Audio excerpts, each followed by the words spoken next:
और आइए बात कर लेते हैं यूसीसी की। जी हां, all India Muslim Personal Law board ने यूनिफॉर्म सिविल कोड पर बड़ा बयान दिया है। एआईएमपीएलबी ने सिविल कोड को अक़लियतों के खिलाफ बताते हुए कहा है कि यह मुसलमानों को मंजूर नहीं है। पिछले हफ्ते वजीर दाखिला अमित शाह ने अपने भोपाल दौरे के दौरान मुल्क में यूनिफॉर्म सिविल कोड नाफिज करने के इशारे दिए थे।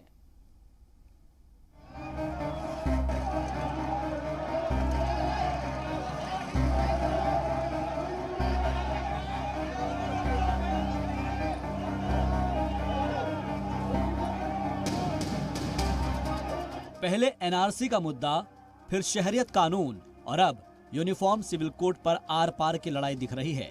मरकजी हुकूमत इशारे दे रही है कि जल्द एक मुल्क एक कानून की तरफ कदम बढ़ाया जा सकता है, लेकिन उससे पहले ही All India Muslim Personal Law Board यानी एआईएमपीएलबी ने इसे सिरे से नकार दिया है। एआईएमपीएलबी की जानिब से जारी किए गए बयान में साफ तौर पर कहा गया है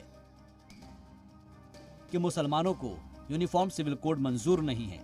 all India Muslim Personal Law board ने सिविल कोड को अक़लियतों के खिलाफ बताया।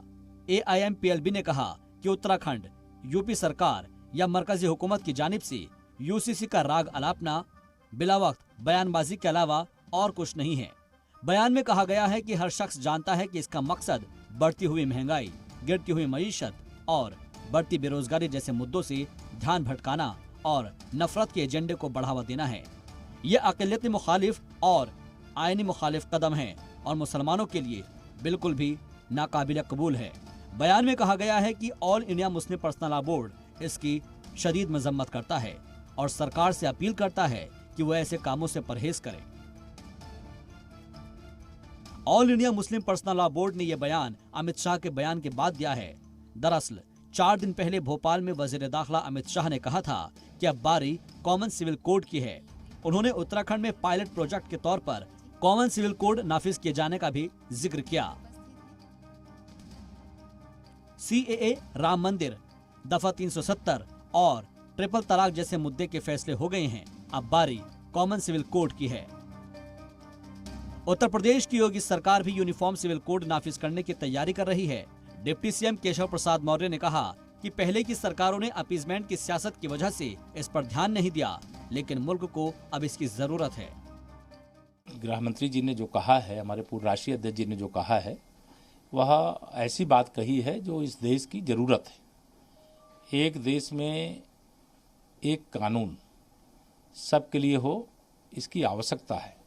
किसी के लिए कुछ हो, किसी के लिए कुछ हो, इससे बाहर निकल करके मैं समझता हूँ सोचने की आवश्यकता नहीं है। और उत्तर प्रदेश सरकार भी इस दिशा में गंभीरता से विचार कर रही है और जिस प्रकार से उत्तराखंड सरकार ने अपने कदम बढ़ाए, उसी प्रकार से उत्तर प्रदेश सहित, जैसा माननीय गृह मंत्री जी ने कहा है, देश के अन्य राज्यों में भी जहां भाजपा की सरकार है वहां भी, और जहां गैर भाजपा सरकारें हैं, अगर सबका साथ सबका विकास, सबके लिए एक जैसा कॉमन सिविल कोड, ये तो एक ऐसी चीज है जिसका सबको मांग करनी चाहिए, सबको स्वागत करना चाहिए।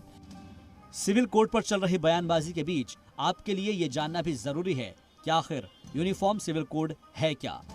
यूनिफॉर्म सिविल कोड में मजहब की बुनियाद पर कोई कोर्ट या अलग निजाम नहीं होगा।